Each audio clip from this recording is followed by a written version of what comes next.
A father sat down for a chat with his 16-year-old son. The father's a good friend of mine and an excellent salesman, so he had a pad of paper and a pen with him, because it's always better if you can illustrate your point while you're making it. And while his son watched with interest, Jim drew a fairly good likeness of a goose.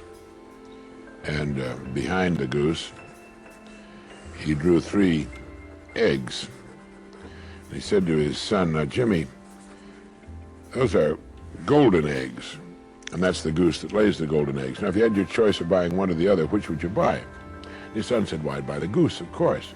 "Of course you'd buy the goose," his father said. "You'd invest your money in the goose because it could go on laying those golden eggs for years." "Sure," his son said, "anyone would." "Yes," Jim went on, "anyone would if they were presented it in this way. But the fact of the matter is, son, that most people have the exact opportunity, and yet they invest in eggs instead of the goose." Now the boy was quite interested, and he asked his father what he meant, and his father said, "In this little quiz I've given you, the goose and the golden eggs are, of course, symbolic. The golden eggs people invest in are represented by their homes, cars, television sets, furniture, refrigerators, stoves, boats, vacations, all the good things they can buy. All the good things everyone wants to have and should have." "Well, what's wrong with that?" the boy asked. "Well, there's nothing wrong with that, Jimmy. It's just that most of them invest in golden eggs exclusively and don't invest enough in the goose that provides all these golden eggs. You see, the goose that lays the golden eggs is the breadwinner. The more money invested in him, the more golden eggs he can provide. Now, take you, for example, Jimmy," he said. "You're 16, and like most boys your age, you don't know what you want to do with your life yet. You're confused. You haven't really been giving your best to your schoolwork because you're not sure you'll need a lot of the subjects you're studying after you get out of school. And not knowing what to do after you're an adult, you don't know what you'd want to major in at college. Now, what I want you to understand is that as long as you're getting an education, we're both investing in this goose. The more we invest here, the more golden eggs you'll be able to provide for yourself and your family someday. And if you're really smart, you'll never stop investing in the goose, even after college.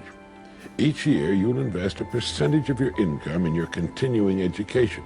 And each year, you'll find, that you're becoming more valuable as a person, able to provide still more and more of these golden eggs you and your family will want. Do you understand that, Jimmy?" The boy was silent a long time, and he said, "Yes, I think I do, Dad. I think I do."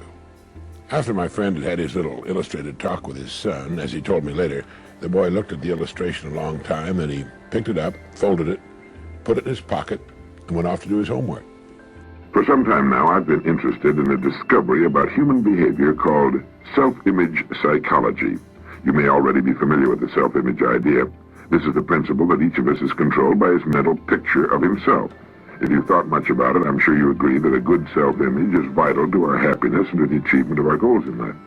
But if you aren't yet familiar with this new idea, let me introduce it by quoting my old friend Dr. Maxwell Maltz, who said, "The most important psychological discovery of this century is the discovery of the self-image." Our self-image is our own conception of the sort of person I am. Each of us builds a self-image out of his beliefs about himself. It's unconsciously formed from past experiences, our successes and failures, our humiliations and triumphs. It determines the way we interpret other people's reactions to us. In short, this mental picture we have of ourselves turns out to be a kind of life-governing device. Now, that's the most significant part of the whole self-image principle, that our mental picture determines our interpretation of everything that goes on about us, our reactions to life and other people, our feelings, thoughts, actions, even our abilities. We are the person we believe ourselves to be, if we're anywhere near normal, and we're consistently that person in everything. Now, it's interesting, isn't it? It's exciting, too, when we realize that our self-image can be changed. If for one reason or another we've developed an image that's too limited to permit our achieving maximum results in life, that image can be enlarged, improved. There's one point to keep in mind here, though. We can't outgrow the limits we impose on ourselves.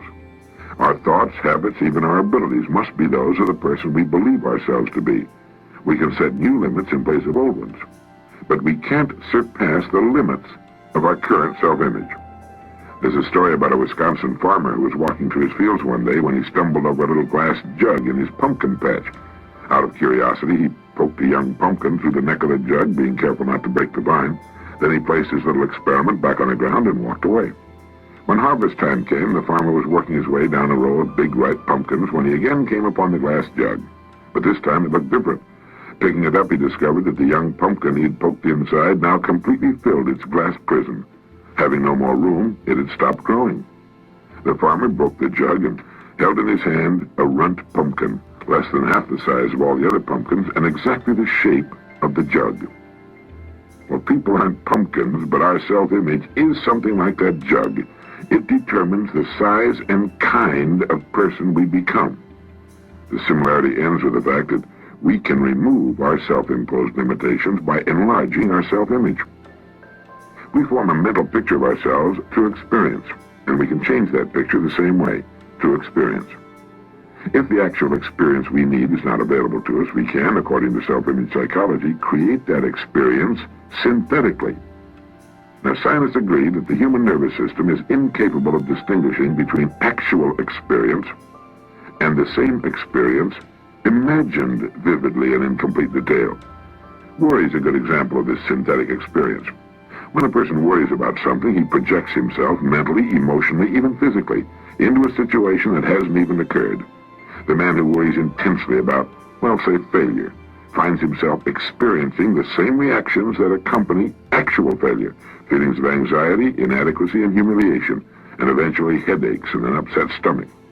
As far as his mind and body are concerned, he has failed.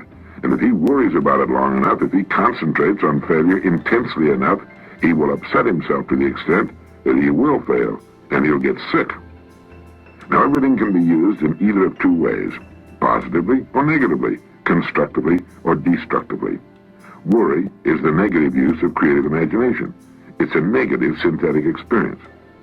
But most people apparently never realize that positive results, just as real as the negative results of worry, can be achieved through using our imagination constructively.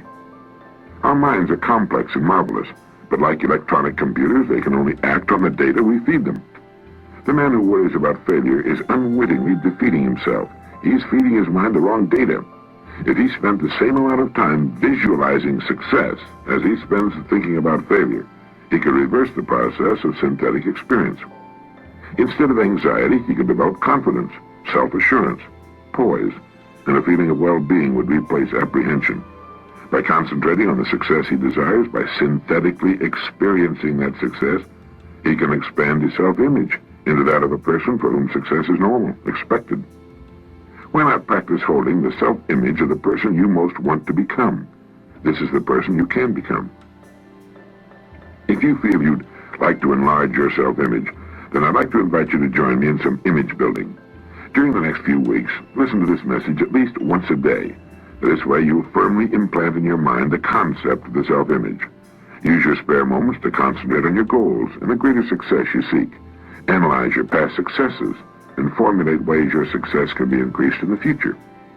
While on the way to work, between appointments, while waiting to see a client, these are all excellent times for directing your attention to positive, constructive thoughts. Put more into the positive use of your imagination than you ever put into its negative use, worry. You're merely reversing the same creative process. Now it's working for you instead of against you. And since the mind works best when we feed it only one set of instructions, do not worry if you can help it during the course of this exercise. Your creative imagination can enlarge your self-image appreciably in just 3 weeks, and it will if you just let it. Nobody pokes us into glass prisons beyond which we can't grow, but all too often, almost unknowingly, we set unnecessary limits for ourselves by holding a self-image that's restricted, inadequate for the full realization of our potentialities.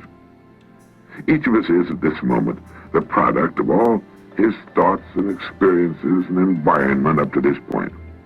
Through thought, we can control to an almost unbelievable degree both our experience and our environment from here on. Whether or not we choose to direct our own course through life is entirely up to us. The important thing is to know that it can be done.